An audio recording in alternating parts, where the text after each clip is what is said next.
Friends, നമുക്കിന്ന് ഒരു അയല ബിരിയാണി തയ്യാറാക്കിയാലോ. അതിനു വേണ്ടി അയല നന്നായി കട്ട് ചെയ്ത് വൃത്തിയാക്കി എടുത്തതാണിത്.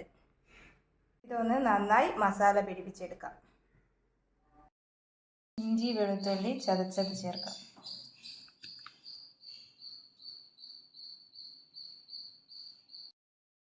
ബിരിയാണിക്കുള്ള മുന്തിരി ഒന്ന് ഫ്രൈ ചെയ്തെടുക്കാം. ഇത് ഫ്രൈ ആയിട്ടുണ്ട്. ഇനി കോഴി മാറ്റാം. ഇനി അണ്ടിപ്പരിപ്പ് വറുത്തെടുക്കാം. ബിരിയാണിക്കുള്ള ഉള്ളി ഫ്രൈ ചെയ്തെടുക്കാം.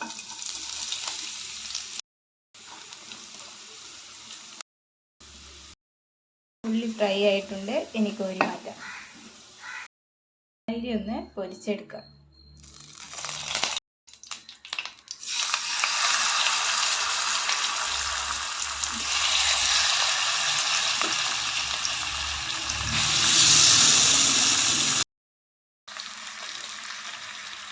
അതിലൊന്ന് തിരിച്ചിടാം.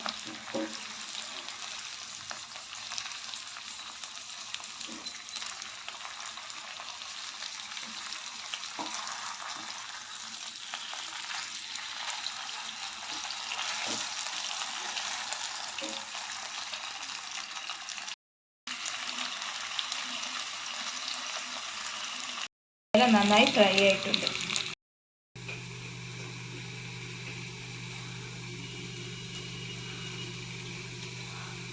മസാലയ്ക്കുള്ള ഉള്ളി ഫ്രൈ ചെയ്യാം.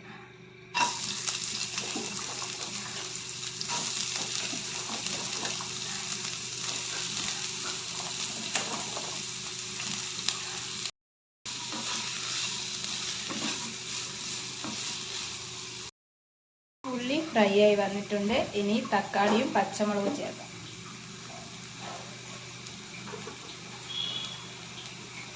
ഇഞ്ചി വെളുത്തുള്ളി ചേർക്കാം.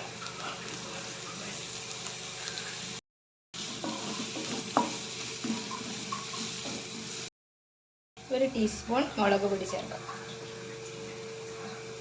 1/2 ടീസ്പൂണോളം മഞ്ഞൾപ്പൊടി.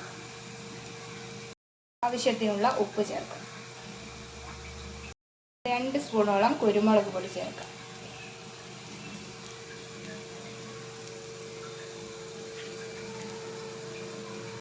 കുറച്ച് ഗരം മസാലപ്പൊടി.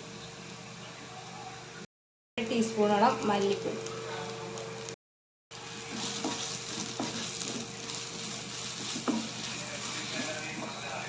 ഇതിലേക്ക് കുറച്ച് വെള്ളം ചേർത്ത് ഒന്ന് അടച്ച് വേവിച്ചെടുക്കാം.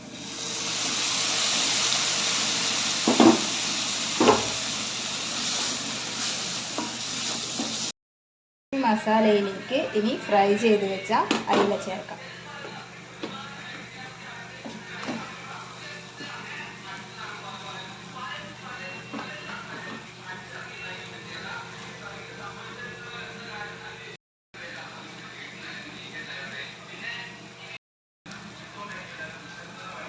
ബിരിയാണിയുടെ മസാല ഇവിടെ റെഡി ആയിട്ടുണ്ട്.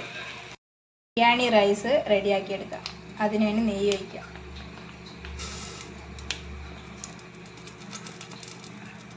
ഗ്രാമ്പൂ കറുവപ്പട്ട ചേർക്കാം. ബേ ലീഫ് ഇടാം. ഏലക്കായ ഇടാം. കുറച്ച് പെരിഞ്ജീരകം. ഇതിലേക്ക് റൈസ് ചേർക്കാം.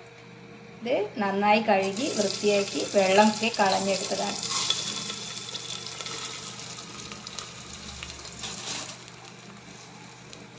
റൈസ് ചെറുതായിട്ടൊന്ന് വഴറ്റിയെടുക്കാം.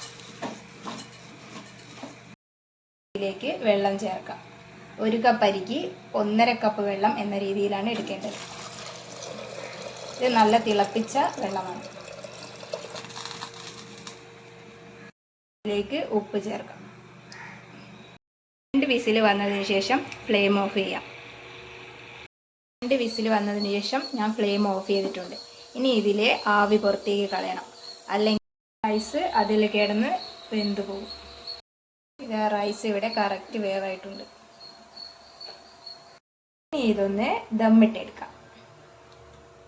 ഇനി ഇതിലേക്ക് റൈസ് ചേർക്കാം.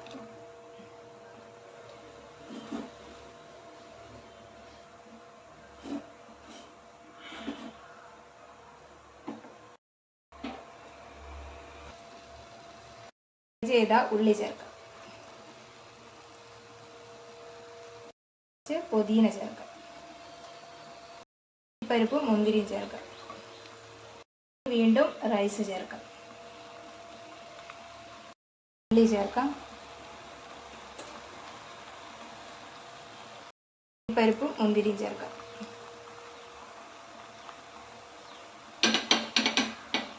പുതിന ചേർക്കാം. ബിരിയാണി ഞാനിവിടെ ഒരു പ്ലേറ്റിലേക്ക് മാറ്റിയിട്ടുണ്ട്. എല്ലാവരും ഒന്ന് ട്രൈ ചെയ്ത് നോക്കണം. എൻ്റെ ചാനൽ സബ്സ്ക്രൈബ് ചെയ്യാനും ലൈക്ക് ചെയ്യാനും ഷെയർ ചെയ്യാനും മറക്കല്ലേ. അടുത്ത വീഡിയോ ആയിട്ട് വീണ്ടും കാണാം. താങ്ക്